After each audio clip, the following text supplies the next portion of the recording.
স্বাগত ডিবিসি দেশের সংবাদে। আপনাদের সাথে আছি ইশরাত জাহান। বিজিবি এবং স্থানীয় বাসিন্দাদের শক্ত অবস্থানের কারণে বিএসএফ ভারত সীমান্তে কাঁটাতারে বেড়া নির্মাণ কাজ বন্ধ রাখতে বাধ্য হয়েছে। এরই মধ্যে ভারতীয় হাইকমিশনারকে তলব করেছে পররাষ্ট্র মন্ত্রণালয়।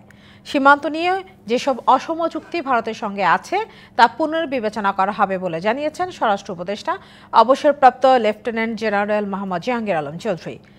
বাংলাদেশ ভারত সীমান্ত পরিস্থিতি নিয়ে রবিবার সচিবালয়ে স্বরাষ্ট্র মন্ত্রণালয়ের অধীন আইনশৃঙ্খলা বাহিনীর প্রধানদের সাথে ঘণ্টাব্যাপী বৈঠক করেন স্বরাষ্ট্র উপদেষ্টা। পরে সাংবাদিকদের জানান, আগামী মাসে বাংলাদেশ ভারতের নিরাপত্তা বৈঠকে সীমান্ত চুক্তিগুলো পর্যালোচনা করা হবে। ভারত বাংলাদেশের সীমান্তে ১৫০ গজের মধ্যে কেউ কোনো স্থাপনা নির্মাণ করতে পারবে না, এমন চুক্তি রয়েছে।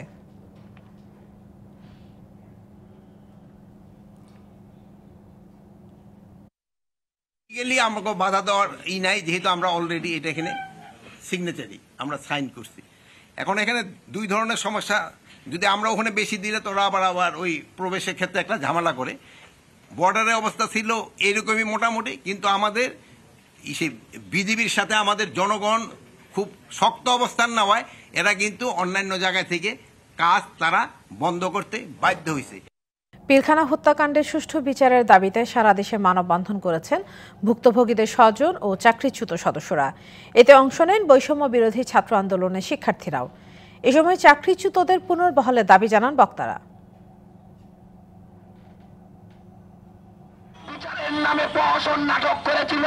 কেন্দ্রীয় কর্মসূচির অংশ হিসেবে ৩ দফা দাবিতে চট্টগ্রাম প্রেস ক্লাবের সামনে মানববন্ধন করেন ভুক্তভোগীদের স্বজন ও চাকরিচ্যুত সদস্যরা।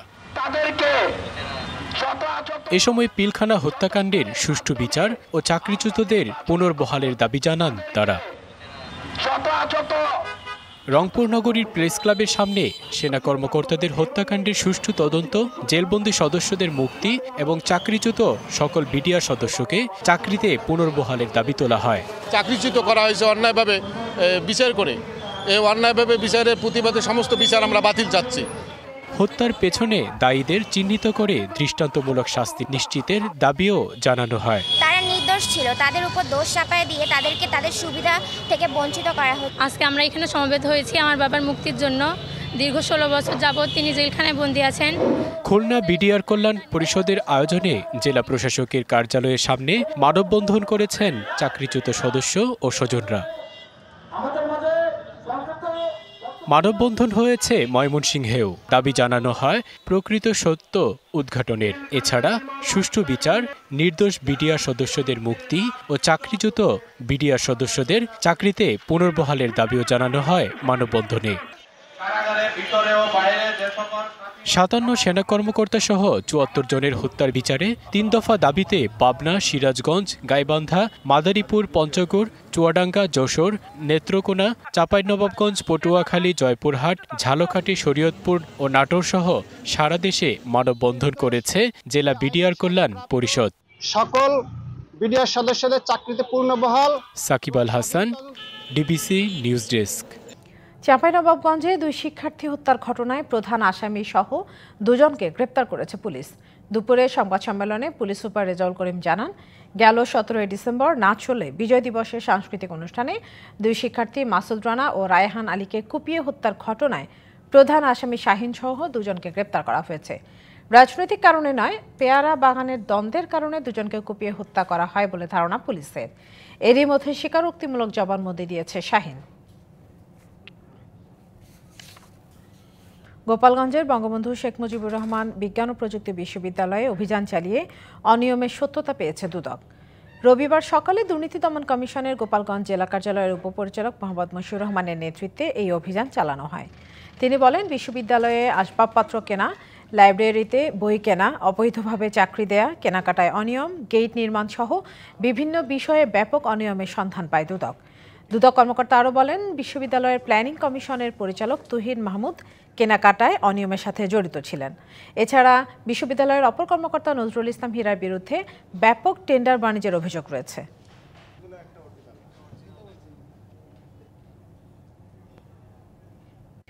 মানিকগঞ্জ শহরের খান বাহাদুর আওলাদ হোসেন খান উচ্চ বিদ্যালয়ের প্রধান শিক্ষক আব্দুল মজিদ মোল্লার পদত্যাগের দাবিতে বিক্ষোভ করেছেন বিশ্ববিদ্যালয়ের শিক্ষার্থীরা। দুপুরে বিদ্যালয় প্রাঙ্গণে জড়ো হয়ে শত শত শিক্ষার্থী বিক্ষোভ করেন। পরে একটি বিক্ষোভ মিছিল নিয়ে তারা শহরের প্রধান সড়ক ঘোরেন। শিক্ষার্থীরা জানান, প্রধান শিক্ষক আব্দুল মজিদ মোল্লা বিদ্যালয়ের টাকা আত্মসাৎ, কেনাকাটায় দুর্নীতি, ভবন নির্মাণে অনিয়ম, যৌন হয়রানি সহ বিভিন্ন অপকর্মের সাথে জড়িত। এতে ব্যাহত হচ্ছে শিক্ষার স্বাভাবিক পরিবেশ। প্রধান শিক্ষক পদত্যাগ না করা পর্যন্ত শিক্ষার্থীরা আন্দোলন চালিয়ে যাবার ঘোষণা দেন। মেরিল পেট্রোলিয়াম জেলি সৌজন্যে এবার জানাবো শীতের গল্প। মৃদু শৈত্যপ্রবাহ কেটে উত্তরের জেলা পঞ্চগড়ে তাপমাত্রা বেড়েছে। ভোরে সর্বনিম্ন তাপমাত্রা রেকর্ড করা হয় 10.5 ডিগ্রি সেলসিয়াস। রাত থেকে ঘন কুয়াশায় ছেয়ে যায় জেলার সড়ক মহাসড়কগুলো। হেডলাইট জ্বালিয়ে চলাচল করছে যানবাহন, তবে বেলা বাড়ার সাথে সাথে কুয়াশার পরিমাণ কমতে থাকে। সরকারি ও বেসরকারি উদ্যোগে শীতার্ত মানুষকে দেওয়া হচ্ছে শীতবস্ত্র। এদিকে চুয়াডাঙ্গায় শনিবারের তুলনায় তাপমাত্রা কিছুটা বেড়েছে। রবিবার সকাল 6টায় জেলায় সর্বনিম্ন তাপমাত্রা রেকর্ড করা হয়েছে 10.6 ডিগ্রি সেলসিয়াস। শনিবার ছিল 10.1 ডিগ্রি। তবে তাপমাত্রা কিছুটা বাড়লেও উত্তরের হিম বাতাসে শীতের তীব্রতা কমেনি। বেশি কষ্টে আছেন খেটে খাওয়া ও ছিন্নমূল মানুষ।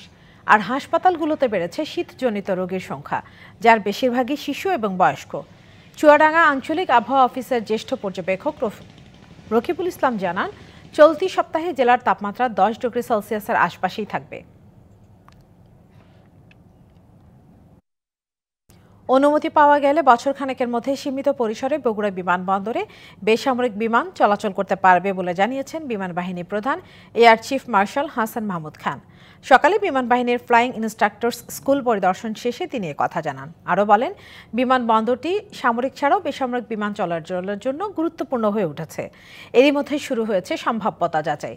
প্রয়োজনীয় রানওয়ে কার্পেটিং ও সম্প্রসারণ সহ অন্যান্য বিষয় সরকারের কাছে প্রস্তাব দেওয়া হবে।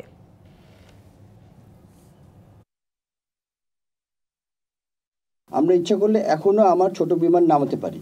তো ইমিডিয়েটলি আমার যেটা দরকার হচ্ছে রানওয়ে রিকার্পেটিং করা। সেই ব্যাপারে প্রথম স্টেপে যেটা কাজ করবে, আমাদেরকে সহযোগিতা করবে বেসামরিক বিমান চলাচল, যেটা রানওয়ে যেটা আছে এটাকে ব্যবহারযোগ্য করে ফেলবো। ডিবিসি দেশের সংবাদে এই ছিল এখনকার মতো। ডিবিসি নিউজের সংবাদগুলো পড়তে ভিজিট করুন dbcnews.tv আর ভিজিট করুন ডিবিসি নিউজের ফেসবুক পেজ এবং ইউটিউব চ্যানেল। ডিবিসির সঙ্গে থাকুন।